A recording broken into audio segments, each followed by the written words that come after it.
Chief Impact Officer wasn't even a real job 20 years ago. But about a decade ago, it became one of the fastest growing roles in business. Today, it's complicated. Because the idea that companies should do good has been dragged straight into the political culture wars. Say too much, you get attacked. Say nothing, you get attacked. So a lot of companies are pulling back, hedging, or just hoping nobody notices. At the exact moment when their influence has never been greater. Companies shape what we eat, how we work, what we buy, and increasingly, what we believe. That's real power. And power without intention doesn't stay neutral for very long. So what does it look like when a company actually takes that responsibility seriously and builds it into how it operates? Let's find out by visiting Chobani.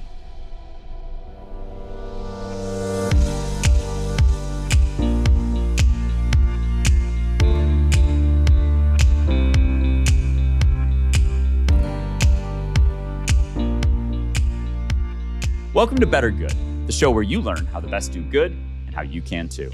I'm your host, Scott Curran. For 25 years, I've served as a corporate lawyer, an in-house general counsel, and an advisor to some of the most extraordinary social impact work spanning the private sector, philanthropy, and social enterprises.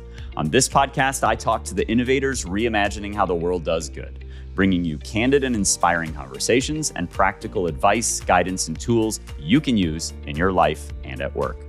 If doing good is something you care about, you're in the right place because the world's biggest problems won't wait, and neither should you. My guest today is Nishant Roy, Chief Impact Officer of Chobani, a company that started with an SBA loan and a shuttered factory in upstate New York and scaled into the #1 yogurt brand in America. Before Chobani, Nishant built a career that sits right at the intersection of business, government, and global impact. From Goldman Sachs to serving as a special advisor at USAID, to advising a family office across investments and philanthropy, to being a member of the Council on Foreign Relations. Nishant has spent his career inside the systems that shape how money moves, how policy gets made, and how impact actually happens. But at Chobani, the mandate's bigger than just business itself. It's to prove every day through how the company actually operates that profit and purpose go together and hold up under pressure. This is a special episode for me because Nishant is one of my closest friends. We met as mid-career professionals who somehow found ourselves as interns at the then brand new Clinton Foundation in 2005.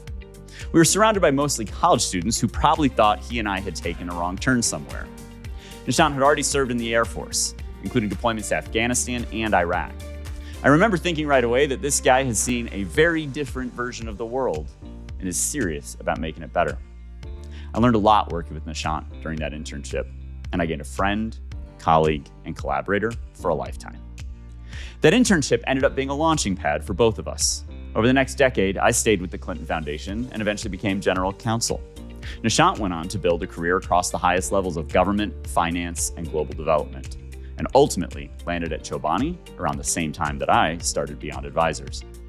Back then, neither of us could have predicted what this path would lead to, or him becoming Chief Impact Officer at Chobani, reshaping an entire industry. But in hindsight, it makes perfect sense.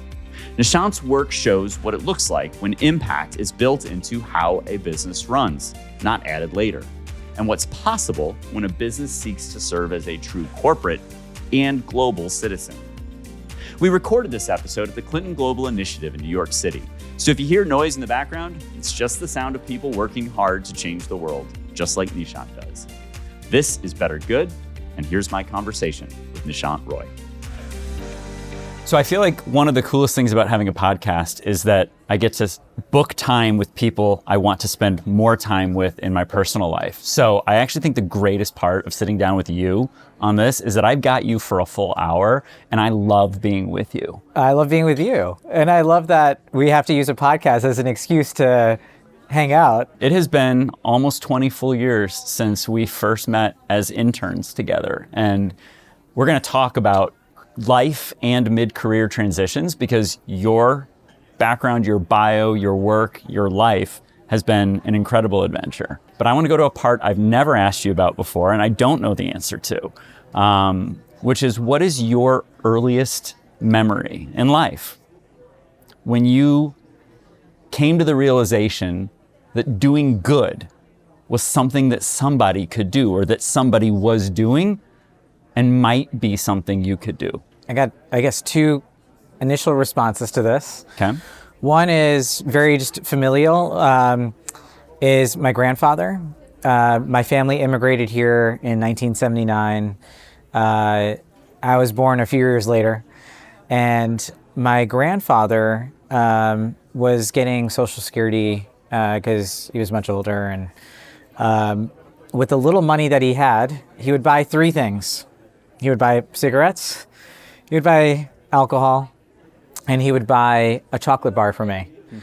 And I remember he only had like a finite number of resources. He would walk, he could barely walk, but he would walk to the store every week to just get me a candy bar because he knew how much joy it brought me. And I had all of my other cousins that were extremely jealous of the fact that I was getting all of the special attention from the most elderly person in the family. And I just remembered like what that felt like. And I said, wow, is there a way to actually kind of spread that across the other members of the family? And that was like the first kind of moment in which I felt like, being the recipient side of giving, I felt like if I could do that to more people, we would have a much better world. The second was fast forward many years later. I'm in Iraq. When I had joined the military, we deployed to Kirkuk, Iraq. And on Valentine's Day of all days, this young girl comes up to me and she made a Valentine. And I was protecting, like us and 44 others were protecting her village within Kirkuk. And she handed me this Valentine, and I just looked around and I'm like, my God, I'm so far away from home. We have this big language barrier between the two of us. And I'm looking at the rubble that is just right next to our home. I'm looking at all of these lack of infrastructure in part of the community. And I'm just thinking to myself, could there be an opportunity in which to provide better education, better infrastructure, just better opportunities for many of these families? And then maybe, just maybe, we could be that much more connected as a world because we have so much common ground. Every parent that I know of wants to just provide better opportunities for their kids. They'll go and do anything to go and make sure that their kid could get the best of food, the best of access to education. They just want better outcomes for their families. And so I said, could giving be scaled if there was some sort of entity that existed, whether it be the UN or whatever the case may be, that you could have that form of giving, that could change the world.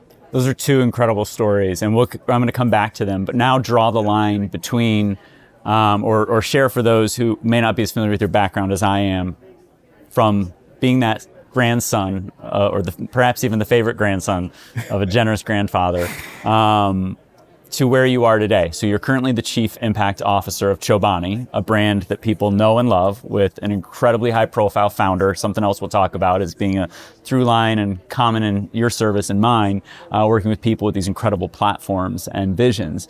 Give us the quick bio, the how you got from being a kid to where you are today from a CV standpoint.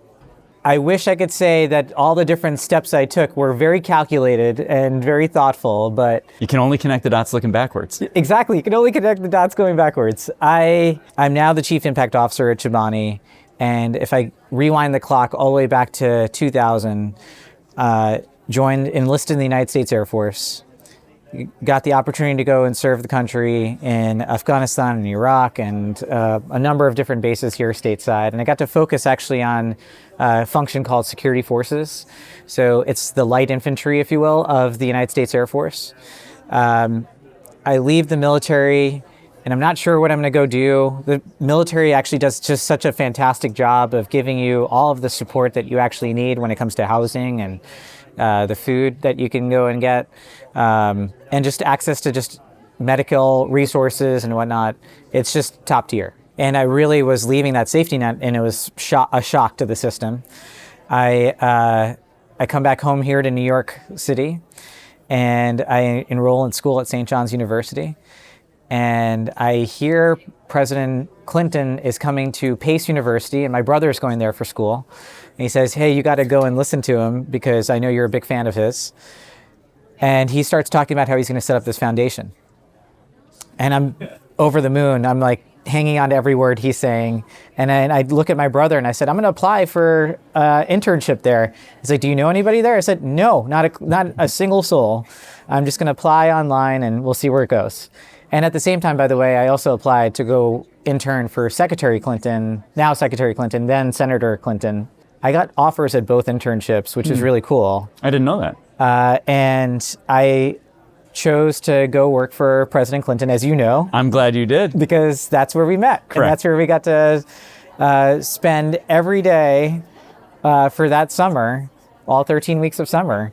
We got to spend every day thinking about earned income tax credit, domestic policy, and finding ways in which to advance empowering livelihoods. Supporting small businesses in a rapidly gentrifying Harlem neighborhood. Exactly. Oh yeah, and adopting Eating all those different businesses. incredible soul food. Yes. I wasn't sure what I was going to go do. Was I going to stay at this foundation? Because I was in love with the work, continuing to be in love with the work. And I ultimately made a decision to go work at Goldman Sachs to learn a lot more about business. And I did that for about 3 years. I worked in the hedge fund of funds business. A financial crisis happened, and that was an interesting time in which to be an investment bank because a lot of senior leadership across all the different banks had left. And it left a lot of folks like myself who are analysts, yet so low on the totem pole, to take on more and more responsibilities. So I learned a great deal from some of the best and brightest people on the planet. Worked there for about those 3 years, and I get a call from a friend of mine who was leaving the Bill and Melinda Gates Foundation. And he says, hey, I'm going to go become the chief scientist at the U.S. Department of Agriculture. And it would be great if you could come and join me and be my special assistant. And I said, I don't even know what a special assistant is or what it does. It sounds very administrative, which is great, but I don't really know about anything with agriculture either, other than the commodities that go into hedge funds. And he said, just come and join and learn, go do some good things for your country. And I said, great. The opportunity to go serve is something that always excites me a great deal. And so I leave Goldman, come and join USDA. And then within 5 months of me being at USDA, President Obama then nominates my boss, the guy who was the chief scientist, to go run an agency that unfortunately no longer exists called the U.S. Agency for International Development, or USAID. And I didn't know anything about this organization other than my aunt, who's in India and is a doctor, works on global health public programs for USAID. And she was doing it at the time. And so it said, hey, I might be transitioning to this organization. And she's like, no way, we're going to be working together. And so she's a Foreign Service national. We get a chance to work together on so many cool initiatives. But I ended up working at USAID for about 4 years, spent the last year focused on a little bit of homeland security. And then I leave government to go join a family office. So there was this family that started Time Warner Cable, and they were looking for somebody to manage their money as well as manage their philanthropy. They were big donors to President Obama, and that's how I got connected to this family in the first place. Go and work with them. And out of nowhere, I get a LinkedIn message, and it's from the people at Chobani, and they said, hey, your path is quite eclectic, and we would love for you to come and meet our founder. Would you be open to that? And I thought to myself, I don't know what this conversation's all about. Maybe it's a business development opportunity, because on the side, I was doing some consulting projects for my former boss, Raj Shah. And he was the one who was leaving the Gates Foundation, going Correct. to USDA, then pivoted over to USAID. You went with him there, and who is still now a leader in philanthropy and social impact. In his running own right. the Rockefeller Foundation, exactly, yes. And he said he had left USAID, and he said, look, I got a number of different projects that are coming my way that I think we can do some really good things together, and it'd be awesome to partner. So while I was at the family office, I was also doing some of this work. I thought this inbound message on LinkedIn was an opportunity in which to do business development for this new venture that we were doing on the side. Little did you know. Little did I know. I sit down with the founder, Hamdi Ulukaya, and he starts to describe to me about the world and how he thinks about wanting to change the way our country thinks about access to good food, and how he wants to change the playbook on how business operates. So it wasn't a yogurt conversation, it was or a dairy products conversation. It was a conversation about something completely different. It was a completely philosophical conversation. Yeah, I know nothing about consumer product goods, CPG, and I told him that at the very beginning. I said, what can I offer you that you don't already know? You're the master of CPG. You've taken a brand that started with an SBA loan and has scaled to be the number story. one. It really is an unbelievable American story to start with an SBA loan, scale to become the number one yogurt brand in the country, and going from revenues of just a few $100,000 to billions of dollars. It's so just let's unreal. pull on a couple threads that I think are incredibly important for everybody, no matter where they are in their career, especially important for young people. You and I met each other when we were much younger, about 20 years younger than we are now, and we were in the middle of one of these. And there are so many people who are wondering whether to take a risk, when, where, and how to pivot. The real answer is there is no specific perfect answer. There's a lot of strategies that you can follow, but you've got this through line of service in different sectors, working in high profile opportunities that you may know nothing about, but you've taken this risk. First of all, for anybody listening, wondering whether they should check their LinkedIn messages, I assume you have a simple one-word answer for them. Yes, absolutely, yes. And even if it's an inbound, unsolicited, you have no idea, look at the LinkedIn messages. That's something super tactical and practical that I think a lot of people overlook. By the way, if there's anybody from LinkedIn that is listening to this, we need to talk, because you guys have changed my life, and I would love more than anything to pay it forward. Great, unexpected, and completely well-earned advertisement for LinkedIn, which, by the way, I still think is one of the best, healthiest, most real social platforms for anybody to be on. I also check it and filter, but now I'm wondering which ones I've missed that I've maybe just missed out of hand. I have an answer to this question, but I'm curious what yours is. How do you make the decision about making a pivot? How do you decide when Rasha calls you and says, hey, I'm going to go to USAID, and you have this insecurity, maybe some imposter syndrome or whatever about, like, I don't know anything about agriculture. I haven't worked in government service in this way. I've just been in the military, and you're at Goldman Sachs, for crying out loud. It doesn't seem like Goldman Sachs to the Department of Agriculture is the most logical leap. What was your mechanism? What was the filter? How did you decide? Or did you have even just sort of a firewall for deciding when you would say yes or no to something like that? So it was two pieces of advice, actually, that I think still I live by today. Okay. First and foremost, I leave the military, massive shock again to me and the system. I don't think anywhere I had worked I can get that level of camaraderie back. And I was really feeling lonely from that perspective. And coming to the foundation, I got to work on a higher purpose again, because the military is not just about guns and glory and those sorts of things. Like, you really have a culture in which people from all different walks of life are on equal footing, and you go through the same level of training. And so, you know, when a general walks into the room, the experience that rank commands, the schools they've gone to, the experiences they've all had, you only can look up to something like that.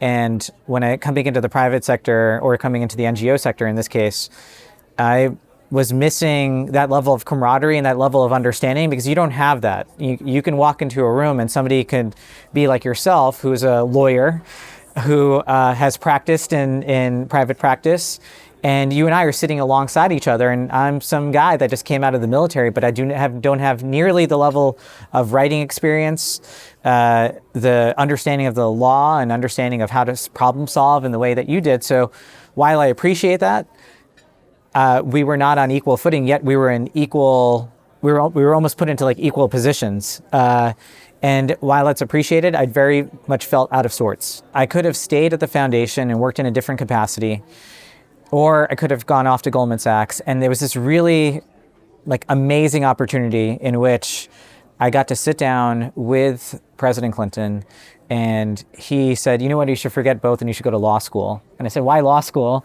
And he said, because you already have more lived experience than your peers, having served in the military and the experiences that you've gone through, but the law school, the legal training itself forces you to think outside the box. You get agnostic to emotion. You really are thinking about all the different parameters that go into problem solving.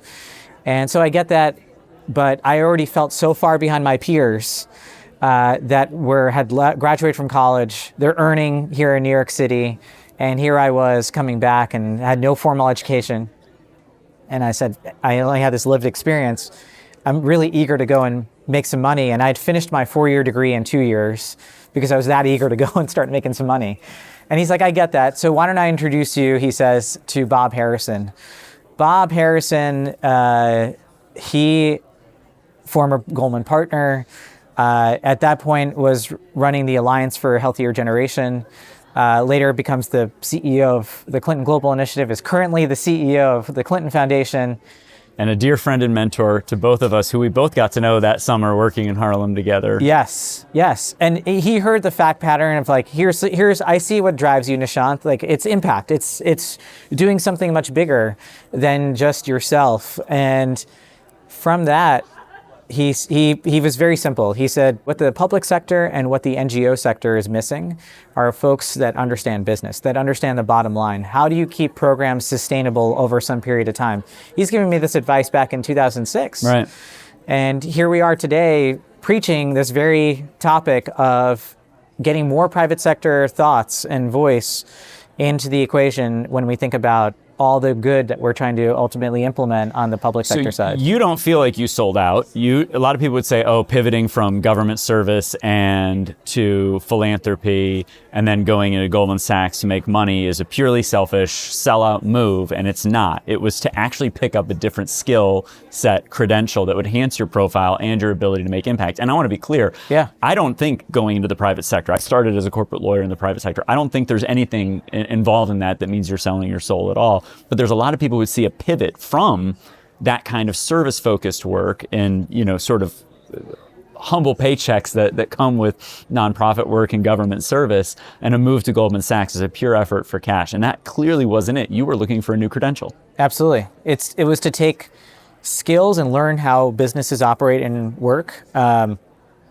bring that to the public sector. And I think that experience alone really unlocked a massive paradigm shift for me in terms of how I thought about how to do good. And I've never asked you this, but I have a strong feeling that one of the things that Goldman Sachs was most interested in about having you there was your government service in the Air Force and your philanthropic service to the foundation. Absolutely. Yeah. Absolutely. The symbiotic relationship is actually quite strong. Oh yeah. They don't want just an engineer or somebody that's got a computer science background or somebody that studied finance undergrad. They want diversity of thought. They want diversity of problem solving, and they want to having somebody that comes from the military that you stick by core values of integrity and service before self and excellence in everything that you do.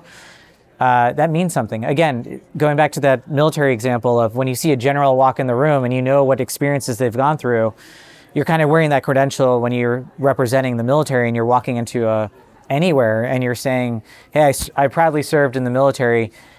People put a value in that.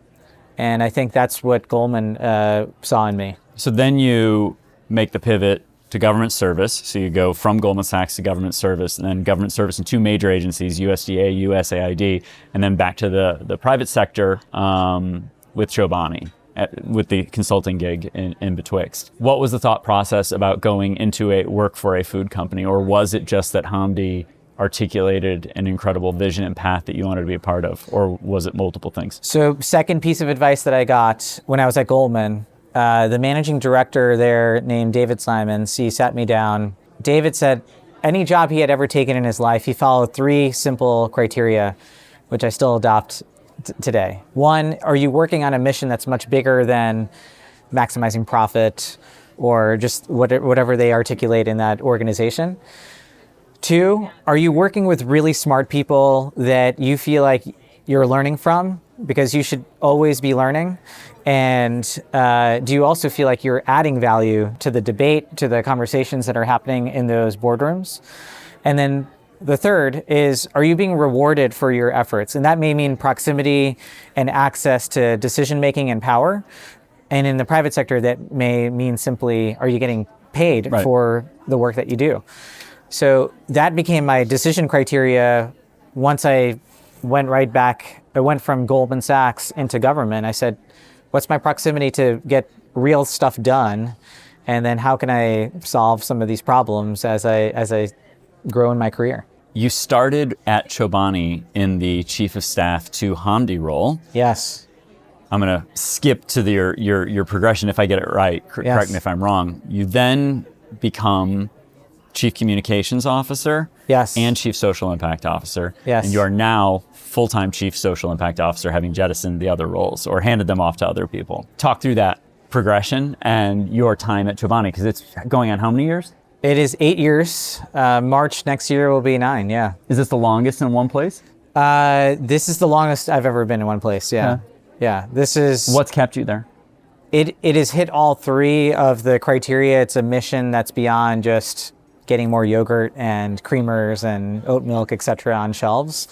There's a mission in which to provide better access to good quality food, which in this country I didn't really fully appreciate how challenging our food system actually is, and how access to natural food or food with natural ingredients only, that's a real challenge. There's only about a handful of businesses that are actually doing it today that are generating $1 billion plus in revenue. People who aren't as familiar with the Chobani story. Yes. Hamdi bought a closed, shuttered, shutting down yogurt factory in upstate New York that he read about in a mailer that showed up in his mailbox. So yet another vote in favor of not throwing away junk mail or assuming all solicitations in your inbox that you weren't expecting to see are in any way, shape, or form junk. They may be life-changing. Absolutely. He brings it back to life. He tries to compete in the yogurt market where there was no extra space on the yogurt shelf, and the big companies had it pretty locked up. And so everybody was telling him, this is a terrible, horrible, no good, very bad idea. And he's like, let's do it anyway. Yes. The sort of Richard Branson, like, screw it, let's do it. And he gets a small business loan. I mean, it's a tremendous American success story. Almost nothing I ever hear you talk about has anything to do, I don't think I've ever heard you use the word profit or year-over-year revenue or anything else, but you are in an extremely successful business with an extremely high-profile founder that is only experiencing more growth and more opportunity, but you guys never, I know you're profitable, but you never talk about profit. You're always talking about the mission. So if you had to explain what Chobani does on the social impact or for-profit plus impact side of things, it's not just selling yogurt in the yogurt aisle or dairy alternatives or flavored creamers. It's about a healthier food system, fairness and inclusion in who we hire, where we work, what we do, how we produce it, in your supply chain work. I don't want to get ahead of it, but I have worked with you and with the adjacent nonprofit, which I'd also love for you to hit on. So I want you to do a couple things. One, a little bit more about that sort of blending of profit and purpose. Is it real?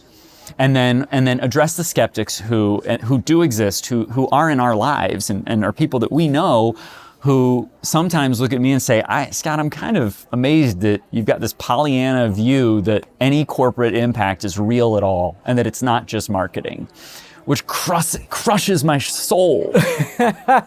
Because I know, and I've had those conversations with you and with Hamdi, and I've heard and seen these stories told, not just at Chobani, but in lots of places. So for those who might be newer to whether or not this is real, explain what it really looks like at Chobani day to day, and what it really means to be the Chief Impact Officer, and whether or not it's really real. It is so real, and Chobani, when I got there, just started as only a yogurt business. We are now today a food business, truly a food business. When Hamdi started in 2005, just 5 years later, he had generated over $1 billion or so in sales. Unheard of. That's like tech level growth, right? So amazing in itself as a feat. The business, and early on, it was Greek yogurt. It wasn't just like regular yogurt that we saw on the shelves. It was Greek yogurt, which was a specialty item. It is still classified as Greek because of the protein and the thickness of it, but because of the American consumer, everyone is vectoring towards wanting to get less sugar, more protein in their diets, and that's why consumption of Greek yogurt is actually increased dramatically. And arguably, that is Impact alone, and that is a better version of a product that makes people healthier. Oh, get this, actually, in 2005, Chobani is not fully incorporated yet, but guess how much sugar is in the average cup of yogurt that's available for sale? Tell me. In the yogurt category. 43 grams of sugar in a single cup. So if you're counting at home, think of those like 13 sugar cubes, and you would pop them all into a single cup of yogurt. That's how much sugar was going inside America's yogurt in 2005. Today, guess how many grams of sugar you're seeing in the average cup of yogurt? Tell me. 16 grams of sugar. I mean, massive decline from 43 to 16. And the question is, what happened? What happened truly is Chobani's continued growth. So Chobani went from being, say, number 4 in the entire category to quickly becoming number 3, then 2, and now we're number 1. What that means is that it forced all of our biggest competitors, the General Mills, the Dannons, et cetera of the world, to reformulate their products so that they can ultimately reduce the sugar and increase the amount of protein. So it actually was a race, if you will, to get better options for the country. And so talk about impact in itself, just on the product. On one tiny little metric of impact. So what else? So I know that like you could have stopped there and just told the story of a healthier yogurt and literally becoming tastemakers and change makers in that regard, and elevating in the process awareness, which is, in my view, awareness raising can be a throwaway, and if that's all anybody does, it's probably not the most dynamic, nonprofit or social impact organization or initiative, but it's still worthy. So just knowing how much sugar is in a cup of yogurt that people otherwise generally assume is a healthy food alone can be a win, but that doesn't scratch the surface of what impact means at Chobani. So what else is there in the portfolio of impact, both from the beginning to where we are today? To be even tighter about it, I would just say the entire company truly screams and does impact. And what does that mean? So I mentioned yogurt. The next frontier, when you're making yogurt, by the way, 2 byproducts. One is whey, the other is cream. Cream you can sell to butter manufacturers and so forth. We saw in the country that about 70% of Americans are consuming oil, actually, that they put into their coffees. And we said, hey, that's an injustice because the marketing, the way it's represented, it looks like it's dairy, but it's actually no ounce of dairy at all. So we said, with the cream, why don't we go out and make a coffee creamer that can go against the big guys that are already out there? This business for us has grown to be about 2% of the market to today is around 10 to 11% of the market. So the American consumer is responding quite favorably to having a better natural option than what they had previously. So that's another area of disruption. The other big area of disruption is on coffee. 90% of Americans consume coffee, yet the fastest growing area within coffee is ready-to-drink coffee. Average amount of sugar inside ready-to-drink coffee, those are like your cans or the bottles, et cetera, that you pick up. Take a guess of how much sugar there's there. I'm guessing somewhere along the lines of what was in a cup of You're absolutely right. Yeah. Yes, 45 grams of sugar that's in a ready-to-drink coffee. We bought a brand called La Colombe, started in Philadelphia in '94. We have the opportunity to go out and do what we did with yogurt and now disrupt ready-to-drink coffee. So we have a long way to go, but this is just the early signs. We have the playbook already, but this is the early signs of what we're going to go do. And that's just on the product side. So now you're asking about what other aspects of impact that exist within Chobani outside of just the products themselves. What Hamdi says is, it's not a cup of yogurt that's going to change the world. It's how you make it that will. And what does that mean? That means that you think about the 3 biggest commodities that we buy. It's milk, it's fruit, and now it's coffee. Think about if you're a dairy farmer in the country and you think about the consumers that we have. The dairy farmers previously were going to maximize the amount of output that they're going to give you, maximize the amount of dairy that they're providing to all the different yogurt and creamer and other manufacturers out here in the country. We actually went forward and we went to our dairy farmers and we said, we're going to pay you a premium if you give us milk that's RBST free. What is RBST? It's a hormone that's injected in cows to help improve the amount of milk yield. And what's fascinating is that it actually created a momentum in which other businesses started demanding the same spec, and they paid that same premium. And now it is the industry norm. There's no premium that's attached to paying the farmer for RBST free milk. It's part of common practice. Expected. What we're experimenting with now is fruit. So fruit, the typical farmer, agnostic of geography, grows a commodity. Let's just pick one, say strawberries. Right. If you're a farmer in, say, Salinas, California, 30 to 40% of what you grow for the fresh market will never make it to the market. So think about that for a second. You're a farmer, every one of your seedlings that you've planted on the field, you're giving them all the same amount of fertilizer, you're giving them the same amount of water, all the right inputs. You're treating each and every one of them like on equal footing. But only 60% of them are actually going to give you profit at the end of the day. The other 40% will never make it to the market. And because of the economics, you won't be able to actually pick them and sell them for some other industry. Which is waste. Which is absolute waste. You have billions and billions of pounds of waste that's in our country's system today. And we said, wouldn't it be great if actually we can find a way to support the farmer, find a way that we can get this really fresh fruit? Because the only thing that's different about it is the way that it looked. The only reason they got rejected was because of the way they looked aesthetically. Just cosmetic fruit. It's all cosmetic. The ugly fruit market. Exactly. It has nothing to do with quality or food safety or anything like that. It has everything to do with just, it was too big or it was too small. Or it had shoulders, as they call it, like meaning it's wider at the top. So we're now going to the farmers and we're creating a whole new market in which we're saying, hey farmer, this would have been nothing, no value to you in your system. We're going to give you a new revenue stream that's proven to be well for the farmers that we're working with. It's proven to be good for the environment. So we've had the World Wildlife Fund actually come across and look at what we've been doing here with this work. And we've been able to reduce water and emissions by 20%, water waste and emissions by 20%. So the farmer's winning, the environment's winning, and the customer actually wins. The customer is getting a brighter product, brighter fruit, domestically sourced that we can provide into the...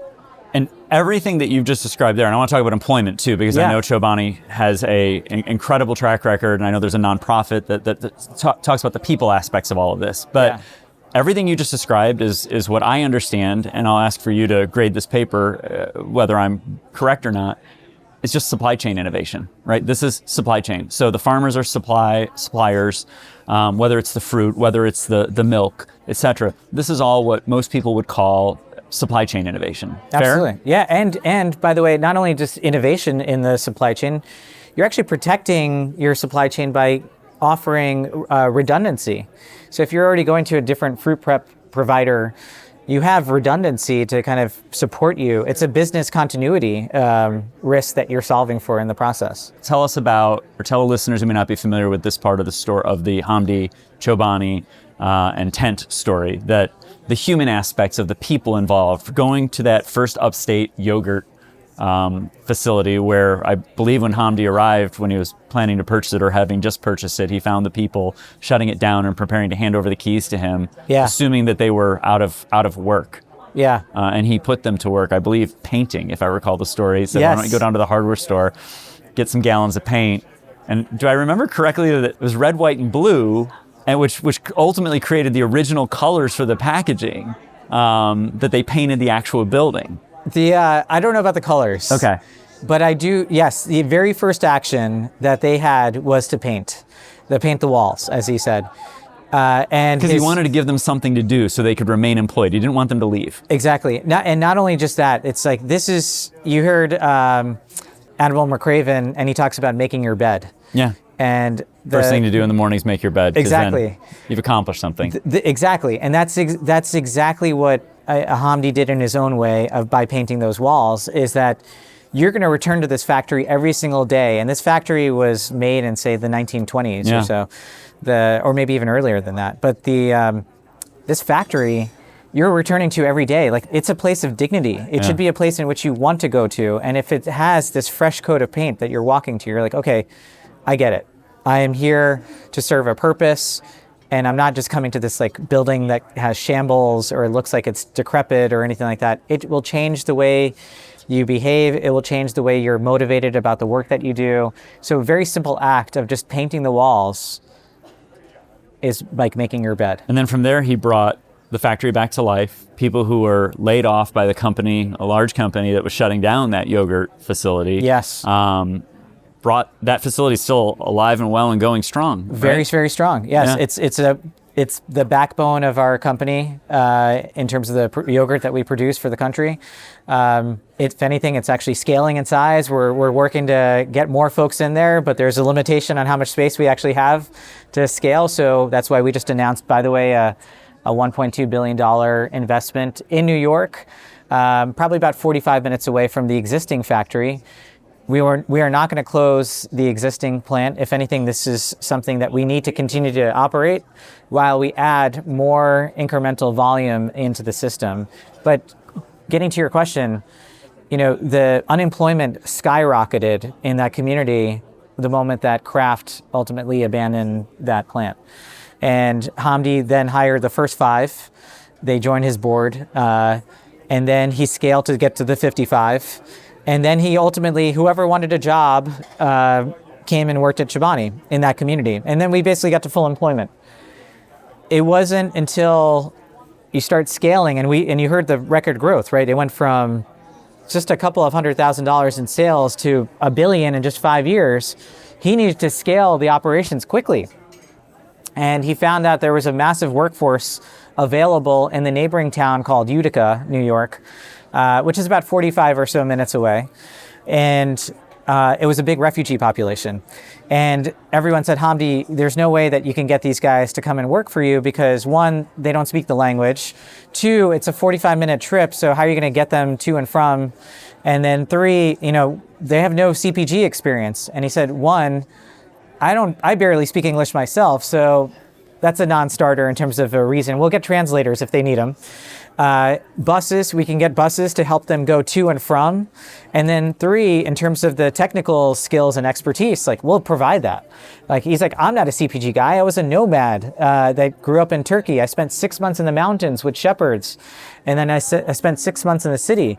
I never knew that I would have a factory that was going to be producing billions and billions of pounds of yogurt on an annualized basis. These guys can learn it just as much as I can, if not better. I love this theme of learning, hiring for attitude and teaching and training for aptitude as you go, which is true both in your story and my story and in the story of those that Hamdi saw opportunity in. Oh yeah. I mean, we scaled, by the way, Scott, to getting about 30% of our workforce at one point in time were immigrants and refugees. And what impact does that have on the rest of the workforce, right? Because now this is a true great melting pot story. This is a true American success story because you have people from rural upstate New York working now with refugees from 45 minutes away who don't speak the same language, which required hiring of translators and it creates this new sense of community and culture in those spaces, from what I understand. So immensely powerful.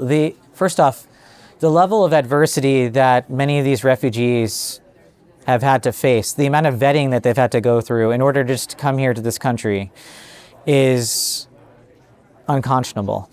Some of them have escaped political turmoil. Some of them have escaped because of the environmental reasons. Some of them have escaped because of economic turmoil. Whatever the case may be, they've had different reasons in which they've come to this country and under this refugee status. But what's fascinating as a social experiment, if you will, is that the community and the workers at Chobani don't actually view them at that title of refugee. They actually view them as people in their community. Yeah. So Hamdi's got this line that he says, and it rings true every day I hear it, is that the moment a refugee gets a job is the moment that they're no longer a refugee. They just know them to be the coach of the kids' soccer team. They know them to be the barista at the local coffee shop. They know them to be the folks that work at Chobani on the day shift or the night shift or whatever. They're just very much immersed in the family. But the adversity that many of these folks have faced and their families, the community that they've built, that level of resiliency, that level of just education that they now share with the folks that are coming from upstate New York or central New York, it has opened up their eyes. We now have 19 different languages, 26 nationalities, 19 languages that are spoken in the factory. That in itself, it's like the UN up there. It's unbelievable. And they're serving one common cause, which is to get better food to more people. And that is just a massive opportunity to unite folks. I was going to ask you to address the skeptics who say that business isn't really doing good, can't really do good, or that they're doing good for ulterior motives, that it's all profit focused. But I don't think I think everything you've said is the response to that. You could actually totally have both. And as you said, or as I was describing, like with the products, with the way that we hire, the way we make our products, you can obviously have impact there, and people will get those stories. You have the supply chain resiliency and so forth. But let's just go to an even simpler example. If you're in the factory and you have a piece of equipment, that piece of equipment is rated to go at a certain speed. So in a plant, I'm going to get technical for 2 seconds. Get technical, Nishant. There's a rate called OEE. It's basically, imagine you have a car and your odometer tells you that the maximum speed that you can top out at is like 210 miles per hour. At about 180 or so, the governor kicks in because you'll never get to that 210. The reason I'm telling you about this car is that imagine every day your job is to go on a shift and drive that car from one location to the next location. Say it's 50 miles. If you are operating that car at, say, 60 miles per hour, it's going to take you far longer to go cover that distance, and you may have to change drivers in the mix. And as you start, etc., it may require more oil, it may require more fuel, which is why when you're going to buy a car, you hear about the fuel efficiency standards and how it's a little bit higher when it comes to the highway and so forth. The reason I'm bringing this analogy up is because in our plants, each piece of equipment has a rating of how fast it can go. And every plant across our country has the exact same thing. They have a rating of how fast those pieces of equipment can go. If you want to do right by a maximized profit operation, you want to run that thing to maximum capacity. You want to run it to 180 miles per hour every single day, so you're getting the greatest level of efficiency out of that piece of equipment. If you are not, that means you're going to pay more in overtime. It means you're going to pay more in doing changeovers with those shifts. It means that you're going to have to pay far more just in general on maintenance. And you're going to have a lot of waste in the process and so forth. Now, that doesn't make a ton of sense from a profitability perspective, but think about the impacts. If you're running a more efficient operation, that means you're using less electricity over time, less fuel that you would have to put in that car. You're going to use less overtime. That means that you're paying less out of your SG&A budget. So this is a common sense thing that businesses can absolutely implement, is like run a more efficient operation, which ultimately leads to less water wastage, less electric wastage, and a more efficient workforce. Everybody wins, nobody loses. Things get better in the process. Consumers are happier, employees are happier, markets get better and more efficient. Things work the way we believe they should work. Absolutely. People work together peacefully, happily, producing products that are healthier and that people love. I don't know how anybody argues against it. Profit and purpose, right Profit there. and purpose. It's not just a tagline. Yeah. It's not just marketing. Yeah. It's absolutely real. We have to find ways to work with people that may be different than us, look different than us, speak different than us, look at the world differently than us. There's so many things about Chobani that I think about in that context and in our conversations about your work over the past almost decade that has absolutely nothing to do with the product on the shelf. Absolutely. Absolutely. I don't envy your job when it comes to capturing all the ways in which you make impact, because you have the blessing of riches in that way. It's an amazing company. It's what's kept me here, for the last 8 years, going on 9. You are, in my life and in your work, a living personification of what doing good means, and you are an example of the continuum of better good. My life has been enriched by virtue of having you in it. You came into it during a difficult time in my life when I was losing somebody who was very important to me, and I gained you in the process. And thank God I had you for that summer and for every summer since. And every season we've gone through together. It's been awesome. And your work has been better at every turn. You are an incredible example of someone who explores what's possible, sees the opportunity, takes the risk, has really good fallback spots. Like your worst case scenario every time is always a really good one. You share it every turn with everyone you possibly can, how they can learn from what you're doing, which is incredibly selfless. You have always sought out the path that involves better service in the process, and the world is better because of you. I think your grandpa would be really proud of you. I know I am, and I'm grateful you're here. As far as continuing work goes, there's no question we're gonna have another one of these conversations, so you're already invited back. We need to. But thank you for being part of this one, and thank you for being you and for all you do. Thank you for tuning in to the Better Good podcast. If you enjoyed the show, please remember to rate, review, subscribe, and share. You can watch the show on YouTube or Spotify.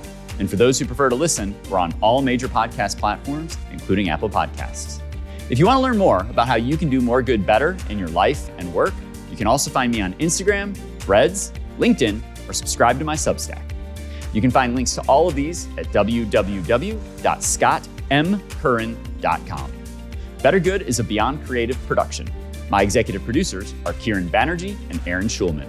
Production is by Echo Studios in partnership with Palm Tree Island. Remember, the world's biggest problems won't wait, and neither should you.